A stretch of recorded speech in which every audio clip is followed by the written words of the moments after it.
Hello, my name is Michele, and you're listening to Profit is a Choice. Numbers, numbers, numbers.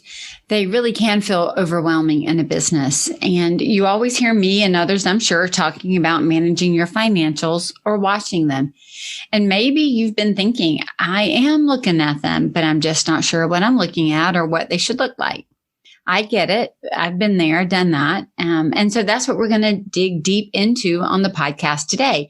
We're going to chat about how to set some reachable money goals in your interior design firm. So grab a pen and paper and let's get started.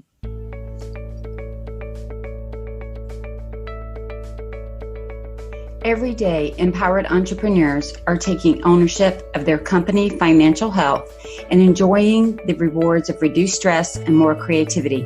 With my background as a financial software developer, owner of multiple businesses in the interior design industry, educator, and speaker, I coach women in the interior design industry to increase their profits, regain ownership of their bottom line, and to have fun again in their business. Welcome to Profit is a Choice. You may have heard it said before that you get what you inspect, not what you expect. Or maybe you've heard this quote, "What's measured improves," by Peter Drucker. Both of these are true in my experience. What we focus on expands. So not only the object of our focus, but the way we see it. I'm a firm believer in setting money goals or financial goals. And here are some words that we sometimes use interchangeably, things like financial benchmarks or even financial KPIs, which is simply a key performance indicator. No matter what you want to call it, we need to create a goal number that we're trying to reach that supports the business we are creating. I wish I could tell you it's just one number, but for me, it's not. We are only going to look at some of the financial KPIs today, but there are plenty of other numbers in a firm that need to be managed.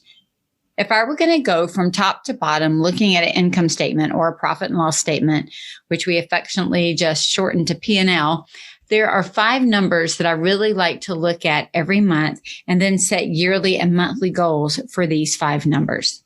The first one is total income. When we create our financial goals for the year, we always set a financial income or sales goal, or at least we should. This is the total amount of money that we are expecting to come into our company. It can be for both product and for services. Some of my clients derive this number first from historical data, as well as marketing and growth plans. So they may plan for a 10 to 20% increase in total sales from the prior year. If their income was $100,000 and they wanted to increase it 20%, then the new year sales goal would be $120,000.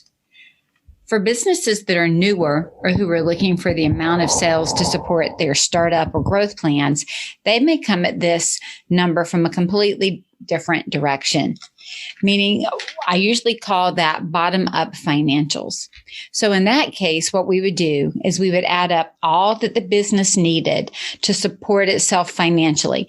We would look at things like salaries and profit and expenses. And so we would work from the bottom up to create a sales goal. We would add in, here's what the owner needs to make. Here's what it's going to cost to run the company. Here's what the gross profit needs to be. And here's what the cost of goods are. So you would work that direction. In either case, top down or bottom up, having a number that you're reaching for allows you to break it down into daily, weekly, monthly, or quarterly goals. And this immediately makes this big goal so much more attainable. Because let's be honest with ourselves, this is usually a number that can make us gulp sometimes, right? If it's a really big or feels like a really stretched goal. Within this total income category, there may be 2, at least 2, maybe more, but 2 further distinctions of income: product income and service income. If you're doing detailed planning, then planning out how much of your total income is going to be from product sales versus some type of service labor can be really helpful. Knowing the separation of these 2 income streams will allow us to actually have better numbers going forward for analysis. So your first financial KPI or money goal is total sales. And then if you want to break it into sub money goals or KPIs for product and service, then go for it. All right. The second big money goal that we have as cost of goods sold. So if we're working our way down the P&L, this number comes next in the big categories of income and expenses. Cost of goods sold is an expense. It is pretty much the cost of product or the cost of the sale. It pertains to product and service that's directly related to the client's work. In essence, it's the grouping of products such as, let's say, case goods and upholstery and lighting or fabric, as well as any subcontract work that is client-facing, which could be things like your trades or having drawings done, anything like that. And it is all of those things that are the cost of you taking on that client and doing that work. For those of you that might be job costing, maybe you actually could have some of your billable hours show up in this category as well. No matter what you choose to retain here, we need to have a goal for this number, and we need to look at it in two ways. One, as a cost to the sale, meaning when we sell to the client, do we have a target purchasing budget? This purchasing budget then flows through to the income and to the cost of goods accounts. So we also need to look at this number as a percentage of the sale. You've heard it many times on the podcast and in my training. Our aim, if product is a large portion of your sales strategy, is for cost of goods to be 40 to 60% of total income. We can even break it down to see if cost of goods is 40 to 60% of the sales price of the product without any service or design income. No matter how you set the goal, it's one to be very aware of. This KPI is influenced by your sales approach to product, by the amount you're creating in profit on the product sale, either by managing markup or margin on that product.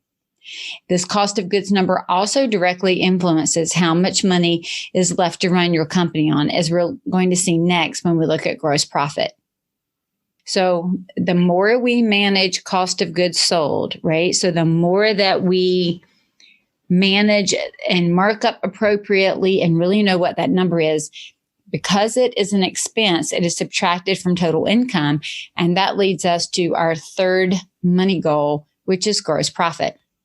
Now, to me, in many ways, gross profit could matter more than total sales, because to me, this is one of the KPIs, the key performance indicator that I want to look at when I run my business. Why? Because this is the number that is going to pay for the running of a company. If you really step back and think about it, your total income says that you're a great salesperson. Your cost of goods says that you're really great at managing product. Your gross profit says you're good at managing the sale. And that's what we need, is we need to manage not just the initial sale, but we need to manage the gross profit of the sale. That is all the money that then will be eligible to pay for expenses and to pay for you as the owner. I like this number to be between, again, 40 to 60% of total income. And listen, if it goes over 60%, that's a bonus here. We don't mind that, right? If you are mostly a service-oriented company, I have seen gross profits of 80%. I've seen some at 100%, meaning there's just no cost of goods associated with that firm. And that is okay if that is the method that you're using. But this money allows you to pay your staff, your rent, your employees, your marketing, all those things. And if you don't have enough gross profit to pay for everything needed to run the company, we have a problem. So again, we want to look at this as a number and also as a percentage of total income, just like we do for cost of goods. In a future episode, we're going to look at creating a stress test for your financial plan, because it does us no good to create a plan if we're not managing to it. And then when we stress that plan, it all falls apart. When you have this gross profit number, go ahead and see if it is enough to cover the month-to-month running of your business. It's going to be important that we not just manage to the yearly needs, but to the monthly needs to keep our businesses in line. The fourth number that we want to look at is expenses. So this is the number that can really eat up gross profit that we created if we're not careful. And I like to follow the percentages in profit first for setting expense goals. These are created based on the amount of gross profit or real revenue. For a business whose gross profit is $250,000 or below, the expenses should be about 30% of that if they're in a healthy range. For a business whose gross profit is in that $250,000 to $500,000 range, the expenses should be about 40% of gross profit. And for a business with gross profit in the $500,000 to $1 million range, expenses increase to 50% of gross profit. You can quickly see how it costs more to run a larger firm. These are just starting percentages, and they are attained by being very clear in your decision making about where money will be spent in your business. And here are the two areas that I see being overspent all the time. First is payroll. I see businesses come to me with a gross profit of $150,000 or less, and they've hired 3 people. Honestly, that business can't afford those people. Why? Because usually the owner isn't being paid at all or isn't being paid very well. So it's usually better for a business making a gross profit of $150,000 or under to use contract or part-time resources to kind of manage through that work. Until we get gross profits in the $250,000 range, hiring another person full-time is at the expense of the owner's pay in most cases. If this is a choice you're making, then just make sure you're making it with your eyes wide open. The second area that I see as an expense suck is rent. These 3 to 5 year contracts can kill a business when you add up all the costs associated with moving outside of your home. I'm not saying not to do it, but do it with the foreknowledge that by moving out of your home and into a rented space, it's going to cost you more than just the rent, just like home ownership. The costs are more than the mortgage, right? It costs us more than just the monthly mortgage payment to live in a house. And so my goal for you would be not to spend more than 8% of your gross profit on your rent. Of course, the lower you get it, the better off you'll be. 6 to 8% is a healthy range to estimate. Keep this in mind. Every expense dollar spent is a dollar you're not being paid. Now, I'm not suggesting that we go really cheap in our business, but usually what I see is the other side of it. Employees being paid well, a great environment, lunches, all the fun things for the team, back when we could do that, and little to no pay for the owner, or a pay that wasn't commensurate with the work and the risk that was being taken. Imagine seeing a company that's making over $1 million in sales, and the owner is maybe making $40,000 a year, because it happens. We need to guard against it by setting KPIs, money goals for how much we will spend in expenses overall and in each category of expense. This is where creating a yearly budget and then managing to it monthly is so important. The 5th big money goal that we need to set is net profit. Now, of course, this is also a favorite KPI of mine, and this is the money that allows the business to be sustainable over time. We're going to use some of these funds to pay the owner, either the equivalent of a salary or in distribution. We'll use it to cover bonuses for our team members. We might use a large portion to cover the taxes on the profits and maybe taxes for the owner. We're also going to use this money to fund our rainy day fund so that we're not cash strapped. We'll use the money to invest in the company's future growth. We'll use the money to be our own bank so we don't need outside assistance to float cash. So this number really matters. It could also be our retirement money. So if we are not watching and calculating and planning along the way, then it becomes just the number that falls out from all the other decision making. It's just the leftovers instead of being a number that we plan for. So I would like to encourage you to create an indicator, a money goal for net profit. What does it need to support you, the owner, and the company? And then create plans to attain it. None of these money goals do us any good if we're not willing to create an environment for them to be attained. Before we can even manage to these numbers, we need to know what they are, if they're attainable, and have clear decision-making in our firms that allow us to know what to do and how to do it to get what we need. Management comes after that. So take a look at your numbers. Even if you're in quarter 2 when you're listening to this, or quarter 3 or quarter 4, it doesn't matter. Look at the numbers and make a clear decision to set number of goals and percentages for these 5 areas that will serve your company plans for the year. And then make decisions and plans on what needs to be done or not done to reach them. On our next podcast together, we're actually going to look at how to manage these KPIs or mini goals. So plan to listen in to part 2. And here's a good reminder for all of us.